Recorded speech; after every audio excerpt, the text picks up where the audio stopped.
Welcome to the first in a series of tutorials I'll be creating for a new game still under development called Rising World. I've done some searches for resources on this, and the wiki is fairly sparse at the moment, and almost all of the videos I was able to locate are in German.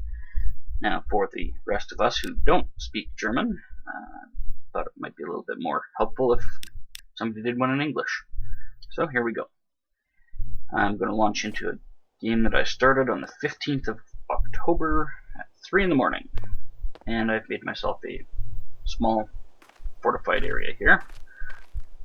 For starters, while moving around, WASD, if you want to run forward, you can hold shift and it'll make you run, or you can just walk at a leisurely pace.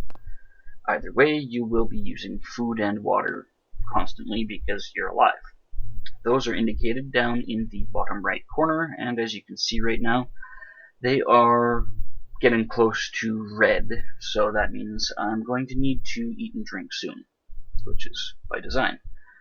Another thing that you may not realize when you hit escape to pull up your menu, if you're playing around in your settings, if you're hitting that and thinking it's pausing so that you can run to the bathroom, grab a drink, answer the door, or whatever, it's not pausing. While you are in that menu, things will still continue happening. You will go through your food and drink, bears will attack you, night will fall, and so on. So, don't be fooled. Speaking of food and drink, let's take a look at that, shall we? Alright. Apples grow on apple trees. They have black bark. They're considerably smaller in diameter than other trees, like maple trees have a fairly hefty trunk. Pine trees are pretty visibly different, and birch trees have white bark, so if you see something that looks like that in the forest as you're wandering around, wander up to it. Once you get close enough, your reticle will change from crosshairs to a hand. Hit F, and you will grab yourself a half a dozen apples off of that tree. For some reason, these ones don't have. I must have harvested them recently. When you have apples in your active item slot, if you hold the right mouse button, it will tell you you ate an apple in the bottom center area, and you'll see that your food and water icons in the lower right get closer to green. If you eat watermelon, your water icon will go up significantly by comparison to your food, and apple is more evenly balanced, but it's definitely more food heavy than the watermelon. There are also carrots, tomato plants, strawberries, lettuce, potatoes. Another food source is animals. We'll deal with that in a little bit. For right now, we should find a watermelon so you can see what that looks like. They're sometimes a little hard to spot in the long grass because they are fairly low to the ground, but they do have a dead giveaway, which is their oak leaf cluster that sticks up above the grass. These oak leaf looking growths above the watermelon sometimes will be the only part that you see. The rest of the time, if this plant was turned around, say 180 degrees, the watermelon would be over here, buried in this long grass, and its stripes actually camouflage it really well. To pick up anything off the ground that you find, such as a watermelon, hit F, and it will go into your inventory. If you're having trouble picking up things off the ground, such as watermelons, vegetables, trees that you've knocked down, you're trying to pick up the logs and you're having trouble, if you're near a fern, that'll probably be part of it. Ferns have a hitbox that is a little bit on the large side, and as a result, you may need to just pull out your axe, give it a whack, and send that fern on its way. When you're wandering around, you'll find there are light and dark patches in the grass that look like things sometimes but aren't. Don't be afraid to investigate them. A lot of times they will turn out to be of some use. There might be flowers, which are, for the current time, just decorative, or or there might be raspberry bush or strawberry bushes, or there might be tomato plants, depending on where the tomato plant's growing. If it's on the side of a fairly steep hill, like this strawberry here, it can end up getting partially obscured and you'll only see the top part of it sticking out. But in any case, you got your strawberry plants. If you hit Z, you can zoom right in, see the seeds, which is pretty neat, and your tomato plants. The apple trees will give you 6 apples. The tomato plants will give you 4 tomatoes, like that. And the strawberries will only give you, oh, there's another watermelon, and this one is much more hidden. See, from a variety of angles, you can barely see that watermelon. However, the leaf cluster is a nice giveaway. And as I was about to say, the strawberry bush will give you 1 strawberry. By default, the inventory button is I, so if you want to open it up and take a look at what you've picked up, you can hit I to open and close it. From there, you will also be able to access your crafting menu. While you're just wandering around, you will be able to create a very limited number of things.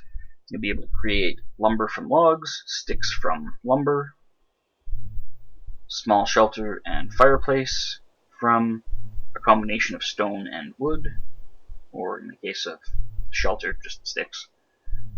You'll be able to create torches and torch mounts, which are created at a rate of 2 per stick. And crafting stations, you'll be able to create just the workbench, which requires 16 lumber.